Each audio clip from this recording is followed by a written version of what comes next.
Welcome back. Today, we're diving into my conversation with Ricardo Jeromel, someone who's lived and breathed China for years. We'll unpack the most eye-opening lessons from that episode, revealing how China rewrote the rulebook on becoming a superpower. This isn't just about numbers. It's about the story of a nation that transformed itself in a single generation. We'll break down China's economic miracle, its unique blend of communism and capitalism, and its global ambitions. Get ready to explore how China went from a global afterthought to the center of the world stage. Let's jump in. Here's the headline. China lifted 800 million people out of poverty in just 40 years. That's more than twice the US population, an unprecedented feat in human history. Decades ago, China was seen as a land of bicycles and rice paddies. But while the world looked away, China cracked open its economy and unleashed a tidal wave of growth. Deng Xiaoping's mantra, "It doesn't matter if a cat is black or white, as long as it catches mice," set the tone for pragmatic reform. Ideology took a back seat to results. The goal? Economic growth, at any cost. The result? China went from one of the poorest countries to, by some measures, the world's largest economy. Cities rose from scratch, megacities outpaced entire nations, and high-speed rail stitched the country together. This wasn't just about factories and exports. It was about unlocking human potential. 800 million lives transformed. People who once worried about their next meal now plan for their children's futures. The scale and speed of this change are almost impossible to grasp. Ricardo emphasized, this is the foundation for everything else we'll discuss. It's not just an economic story, it's a human one. China's rise is the greatest poverty reduction story ever told, and it's only the beginning. The world is still catching up to what happened. This is the real miracle. Let's see how they pulled it off. How did a Communist Party-run country become a capitalist powerhouse? China's answer: state capitalism, with centralized planning. Think of the government as the CEO of China Inc. The party sets the direction, picks the industries, and pours resources into them. 5-year plans act as business strategies. If they want to lead in electric vehicles, they make it happen. But here's the twist. While the state steers, companies like Alibaba and Huawei battle fiercely in the market. The party's influence is everywhere. Even private companies have party committees to keep them aligned with national goals. There's no real separation between business and state. They're two sides of the same coin. The advantage: speed and efficiency. When China decides to build, it builds fast. The downside: risk of waste, ghost cities, and few checks on mistakes. It's a high-risk, high-reward model, and so far, the rewards have been massive. This hybrid system is unlike anything in the West. It's why China can pivot and scale at a pace few can match. The party's grip is tight, but the results speak for themselves. This is the engine behind China's transformation. Let's see how it's powering the future. China's not just the world's factory anymore, it's the world's lab. In tech, China's leapfrogged from making gadgets to inventing what powers them. Take solar panels. China dominates global production, making renewable energy affordable worldwide. Electric vehicles. Chinese cities are filled with silent battery-powered cars and scooters, with companies like BYD challenging Tesla. The government picks strategic sectors, AI, batteries, biotech, and floods them with investment. China's AI ambitions are supercharged by access to oceans of data and rapid adoption of new tech. QR codes are everywhere, and new apps go from launch to ubiquity in months. This top-down, all-in approach accelerates innovation at a scale the world's never seen. The feedback loop between government, business, and consumers is relentless. China's not just catching up, it's setting the pace. The world is watching and racing to keep up. The future is being built in China right now. This is technological ambition, turbocharged. The question, can anyone else keep up? Let's look at the culture driving this engine. To understand China, you need to understand its culture, shaped by Confucian values for millennia. The collective comes before the individual.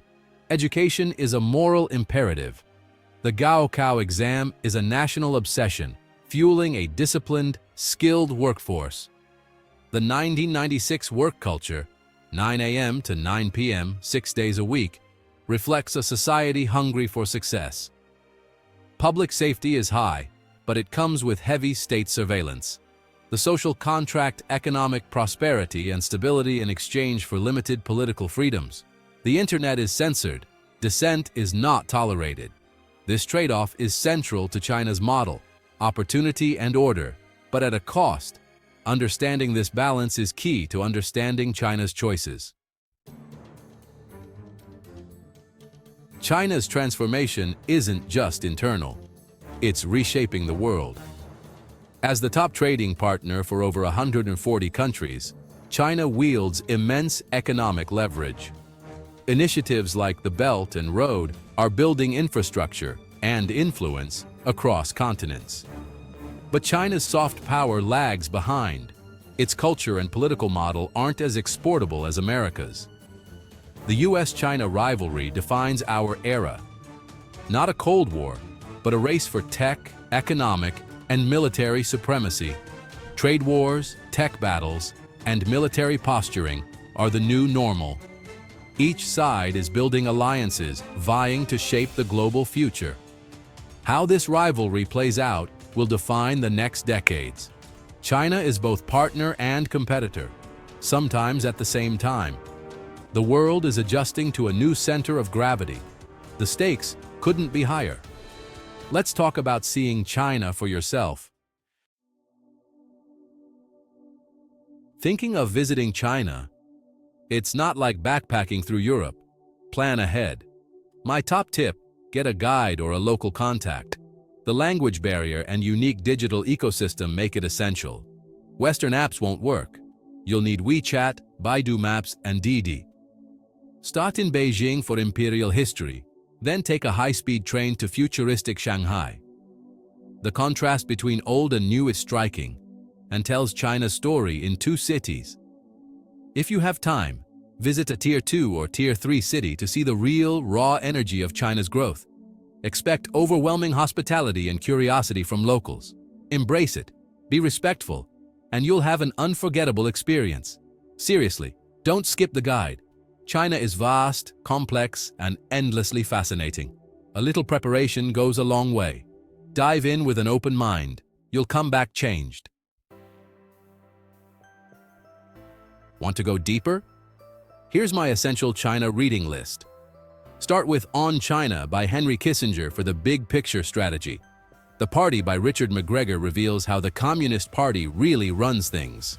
For tech, AI Superpowers by Kai-Fu Lee explains the US-China AI race. But don't just read. Find mentors. Talk to people who've lived it. A single conversation can teach you more than 100 books. Lifelong learning is key. China changes fast, and so must your understanding. Stay curious, read widely, and seek out real-world insights. That's how you keep up with a country that never stands still. The more you learn, the more fascinating it gets. Some quotes sum up China's rise perfectly. Deng Xiaoping: "It doesn't matter if a cat is black or white as long as it catches mice." Pragmatism over ideology. The Chinese think in centuries, not quarters, planning for 2049, not just next year. The Chinese dream isn't exportable like the American dream. It's rooted in collective effort and state guidance. Crossing the river by feeling the stones, China's reforms are cautious, experimental, and adaptable. The narrative of national rejuvenation drives everything. After a century of humiliation, China is determined to reclaim its place as a global power. These ideas aren't just slogans. They're the mindset behind China's ambition. Understanding them is key to understanding China's actions. It's a philosophy of patience, pragmatism, and relentless drive. That's the secret sauce. Let's wrap up. That's our deep dive into China with Ricardo Jeromel. Whether you see China as partner or competitor, you can't ignore it. Understanding China is essential for navigating today's world. What are you most curious about? Travel, books, business? Let me know in the comments. Thanks for watching. Subscribe for more deep dives. Until next time, stay curious. If you're a fan of awesome videos, then you need to hit that subscribe button right now. We've got everything from jaw-dropping moments to laugh-out-loud fun. And guess what? You don't want to miss a single second. So hit that subscribe button and ring the bell to get notified as soon as we drop a new video. Enjoyed this video? Give it a thumbs up and share it with your friends. We want to hear from you too. Got questions, suggestions, or just want to say hi? Drop a comment below. We love chatting with you and your feedback means the world to us. Thanks a ton for watching. See you in the next video.